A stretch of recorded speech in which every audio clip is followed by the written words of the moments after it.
Velma.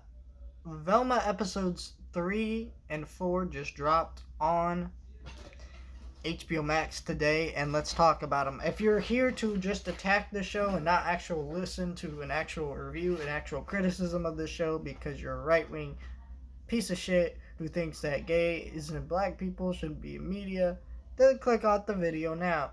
If you're a person who just wants to automatically just hate this show just cuz, click off the video now. I'm going to review this show like it's an actual show that had people make it, and whether it's good or bad, we're going to criticize it and, talk about it. I don't hate this show.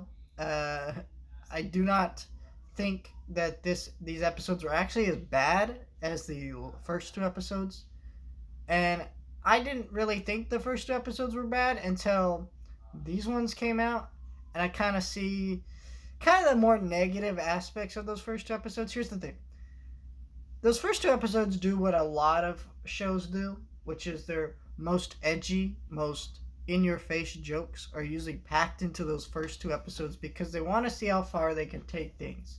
And then usually the rest of the show isn't as raunchy or as pushing the thing too far. So that shot of those cockroaches doing it in the first episode, like, we don't have things like that in this episode or these episodes.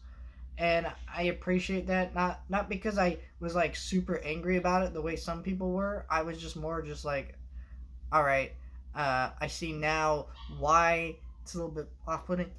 But I also think there was less jokes that actually made me laugh in these episodes, just in general. Maybe that's just because there was more being thrown at me in the last episodes, and so like when one didn't work, I laughed at another, I guess. I still enjoyed these episodes because I think Velma and these characters are starting to become more likable, except for maybe Fred, which is. But I think Fred is just funny. I just like Fred. He makes me laugh. This weird version of Fred makes me laugh. I think this is a fine show. Anyways, I think that the plot of episode 3 is that Velma's trying to figure out if she's into Daphne after that kiss, which is, I think by the end of these episodes, it's very clear that the answer is yes. But I think what's funny about this stuff is I can kind of get, after watching these episodes, I get what this show is now. This is Riverdale, but for Scooby-Doo. It's like a lot of the scenery in these episodes reminds me of something I would see in Riverdale. I don't watch Riverdale. I don't like Riverdale. I've seen like one or two episodes. But like I'm watching it going, oh, that's why they were making so many jokes about Riverdale, because that's what this show is.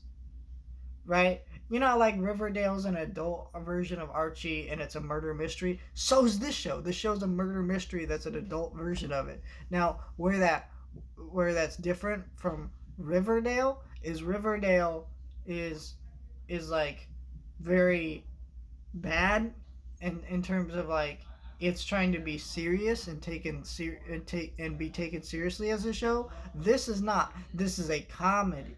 And if you think the comedy doesn't work, I can understand that. But for me, it did, and I enjoyed that aspect of it. So, like, for me, I'm enjoying what this show is, and I think that's very interesting how so many people will just watch this show and automatically write it off after 2 fucking episodes. But you're watching it now, and I'm like, oh, well, you know what? I kind of get the point now after seeing more than just 2 episodes. And so, yeah, I'm interested to see what happens with the show. It's been greenlit for season 2. I'm probably going to watch season 2 and review it too. But yeah, I enjoyed this show. I don't know.